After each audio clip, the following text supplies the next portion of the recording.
Selamat pagi dan shalom, kita jumpa kembali bersama dengan saya Pendeta Ponco di dalam perenungan firman Tuhan di channel YouTube Gereja Stadion.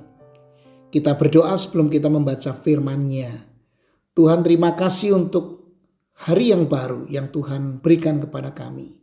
Terima kasih kami diberi kekuatan kesehatan sehingga kami bisa memasuki hari yang baru. Kami hendak menjalani kehidupan kami hari ini. Tuhan, tolong supaya kami dapat menjalaninya dengan baik, melakukan apa yang menjadi tanggung jawab kami dan memuliakan Tuhan serta menjadi berkat bagi orang-orang di sekitar hidup kami. Kami hendak membaca firman dan merenungkannya. Tuhan berkati kami. Dalam nama Tuhan Yesus kami berdoa. Amin. Kita akan membaca kitab Daniel pasal 4 ayat 5. Di sana dikatakan, lalu aku, dalam hal ini Nebukadnezar, mendapat mimpi yang mengejutkan aku. Dan hayalanku di tempat tidurku serta penglihatan-penglihatan yang kulihat menggelisahkan aku. Bapak Ibu Saudara, Nebukadnezar mendapatkan mimpi dari Tuhan. Dan mimpi itu disebutnya mengejutkan dan menggelisahkan. Apa mimpinya? Kita akan temukan di ayat-ayat selanjutnya. Tapi fokus saya hari ini adalah mimpi yang diberikan Tuhan ini sebetulnya merupakan bentuk kasih Tuhan kepadanya. Karena di dalam mimpi itu Tuhan sedang memberikan sebuah peringatan agar Nebukadnezar tidak terus-menerus di dalam kesombongannya, tidak mengakui Tuhan dan tidak mengakui kemahakuasaan Tuhan. Jadi mimpi yang diberikan oleh Tuhan adalah cara Tuhan untuk ia tidak jatuh ke dalam dosa kesombongan. Tetapi kita melihat Nebukadnezar tidak memperhatikan pesan Tuhan di dalam mimpi itu. Dia bahkan terus-menerus dalam kesombongannya tidak mengakui Tuhan. Sehingga akhirnya kemudian ia mengalami satu keadaan sesuai dengan mimpi itu.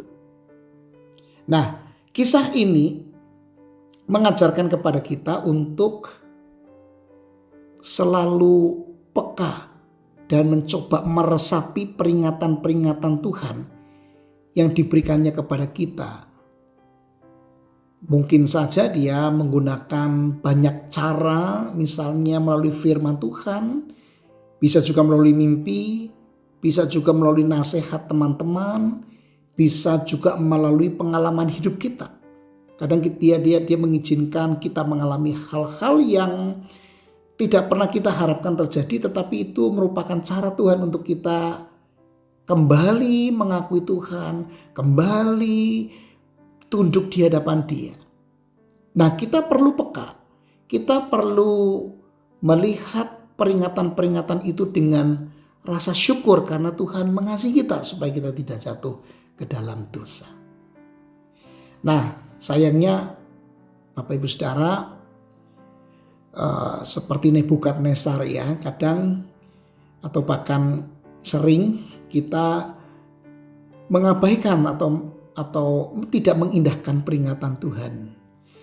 Kita mungkin merasa cukup kuat, cukup bijak, sehingga kita bisa jatuh di dalam sebuah keputusan tidak mengindahkan Tuhan, tidak memperhatikan firman-Nya dan mengindahkan Tuhan. Nah, tetapi kisah Nebukadnezar tadi mengingatkan juga kepada kita untuk kita jangan pernah menganggap enteng peringatan Tuhan, karena kita bisa berisiko jatuh ke dalam dosa dan kesusahan.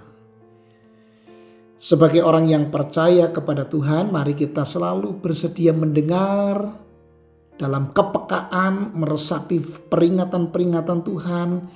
Jangan biarkan kita sombong atau ketidaktahuan kita menghalangi kita untuk mengakui kemahakuasaan Tuhan. Sebaliknya mari kita meresapi pesan firman-Nya, merenungkan firman-Nya, dan selalu bersedia untuk tunduk kepada rencananya. Dengan demikian kita dapat menghindari dosa dan hidup dalam ketaatan yang sesuai dengan kehendak-Nya. Allah adalah Tuhan yang Maha Kuasa, bijaksana dan penyayang, dan kita harus senantiasa merendahkan hati kita di hadapan-Nya. Saya tidak tahu apakah hari-hari ini atau dalam minggu ini, dalam bulan ini Tuhan sedang menyatakan peringatan-peringatannya kepada kita. Mari kita memperhatikan, kita resapi peringatan itu, dan kita cari kehendak-Nya untuk kita tidak jatuh ke dalam dosa yang lebih parah. Tuhan memberkati. Kita berdoa. Tuhan, terima kasih untuk firman-Mu hari ini. Kami bersyukur karena Engkau berkuasa untuk memakai apa saja untuk memberi peringatan kepada kami, supaya kami tidak jatuh ke dalam dosa.